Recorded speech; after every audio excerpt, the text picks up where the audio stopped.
Hi guys, welcome to my channel or welcome back to my channel. If you are new here, I am DK and this channel is about my journey through real estate. But for this week's video, I'll be talking about Bitcoin. Yeah, I know, real estate, Bitcoin, far off, close together. But my channel is also about my journey of evolving and learning new things. So we're going to be learning together.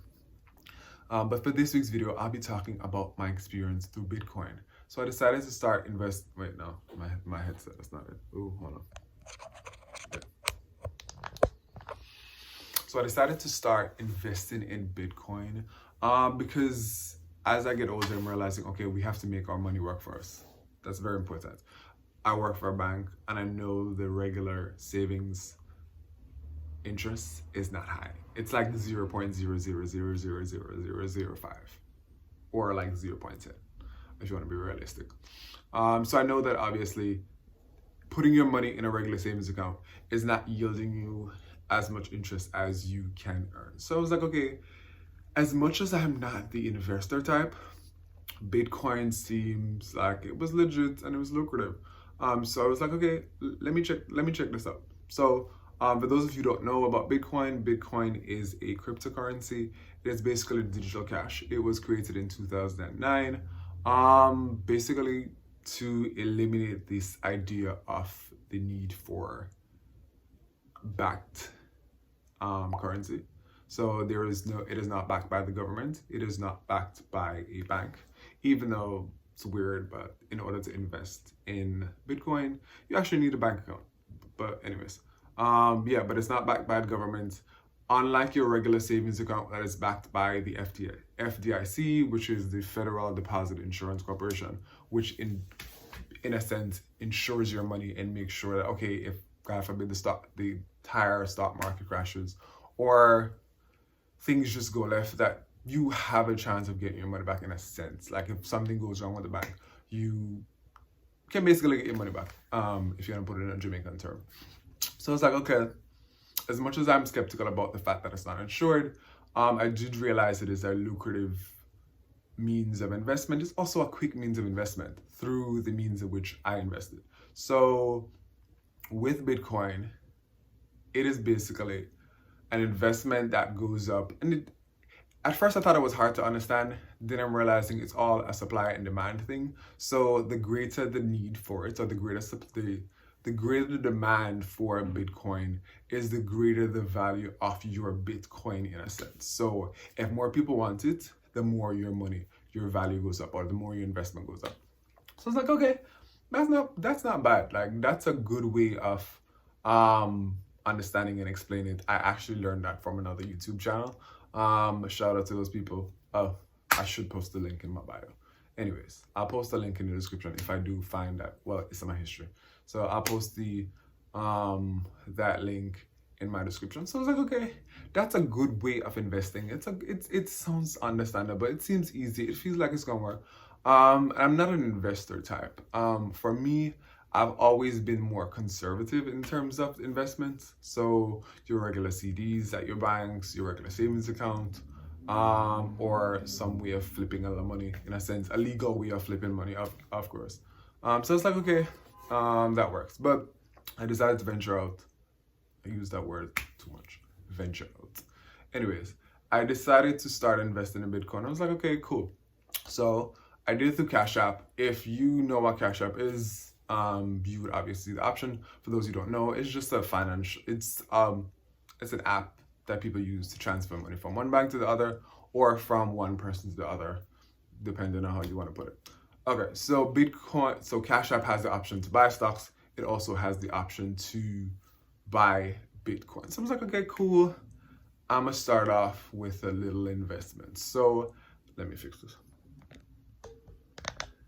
I decided to start off my investment with $60. And yeah, I know what y'all thinking, okay, your video is about losing money and all you put in is $60. Yeah, sorry.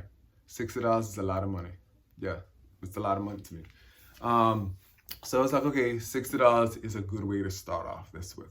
So it's like, okay, I did my $60 investment. Funny enough, I think I said it before, but it not being backed by a bank, but it needs a bank account.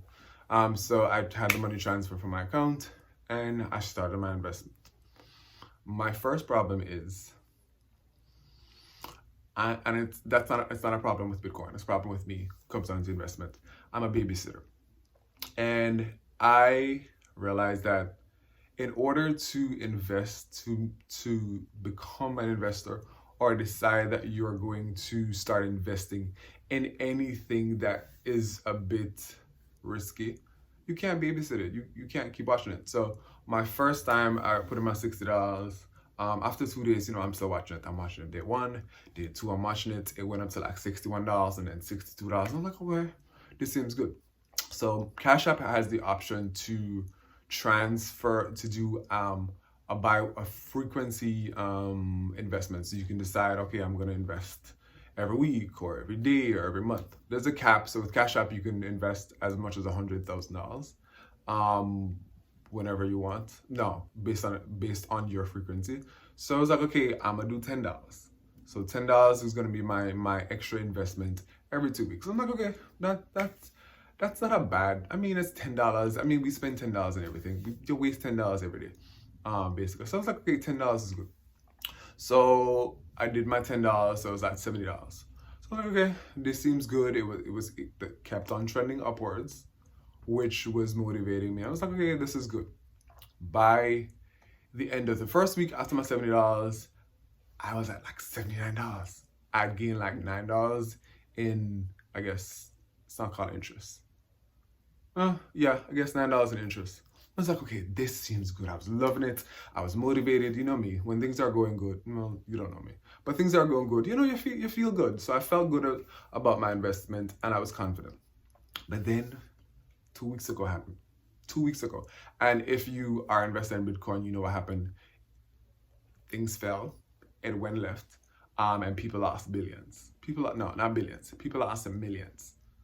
I was like freaking out. When I checked it yesterday, I was at $61. So I had invested $70. I gained a whole $9. So I was like, okay, at $79. And my coworker was talking to me because he invested in Bitcoin.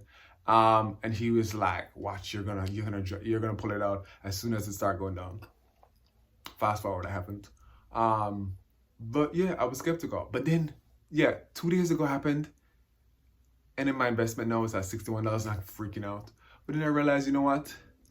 I posted on my Instagram story about losing the money, and I got a good amount of responses from people who were just really like encouraging me to keep it. It's a long-term thing, and that is definitely what I have to realize, that your investments are long-term. You cannot look at them as a short-term goal. It's not a flip. This is not weed. This is not one of those things where we're flipping our money and you know what, okay, I'm gonna put $100 and then next week the dealer is gonna give me $200. It's not one of those things. And I feel like it's important also to realize that your investments in yourself are also long-term. So deciding to go into the gym, eating healthier, you're not looking at that as a short-term goal. So I'm the type of person, if I go to the gym, I'm always looking at my body. I'm like, okay, all right, wait, I'm looking for the results. But I also have to realize that everything I do, or every investment you make in your body, in your mind, whether it's investing in education or investing monetarily, you have to realize it is a long-term goal. So shout out to the people who encourage me to keep on investing. Am I gonna keep it? I don't know. Like, I'll be honest with you. If I see my $70 hit like $50, I'm gonna freak out. Like, I'm just gonna pull it out and I'm like, okay, on to the next one. But yeah, investment is a long-term thing. I have done small investment, like I have a 401k that is a form of investment, because it's invested in stocks and all that stuff. I did an investment through Acorn. If you know anything about investments, Acorn is like, in a sense, like Robinhood or Stash. I had Stash at one point. That allows you to make small investments. Before, I feel like you're back in the days, people's investments or investing in a stock was like I wouldn't say a big thing, but it was like more for the big dogs. So like people who were like bankers and people who had a lot of money. But I feel like technology has offered the everyday person the opportunity to invest. So I was like, okay, those are the ones I use. I don't use those anymore, but I thought Bitcoin was, I like the idea. And I jumped on the bandwagon, of course, because I'm like, okay, if somebody else can make money, I want to make money too. Hope my sister doesn't kill me. But my sister actually invested $150 in Bitcoin last year, and she is at, the value of her Bitcoin is right now at $1,500. $1,500, like 15, yeah. So that's like almost like a 10% growth. Not even 10, no, wait, 10%. That's not 10%. Times that by 10%. No. Yeah. Times that, yeah. But sheesh, you would think that I didn't go to college. Yeah, so that's on that. That's on that. So if you have invested in Bitcoin, or if you have made any form of investments that you think is lucrative, let me know. I'm all about learning and figuring ways of making my money make money for me. Anyways, thank you guys for watching this video. Don't forget to like, share, and also subscribe. Give me all the tips in the comment section about investments, anything that you may know. But that's on that. Anyways,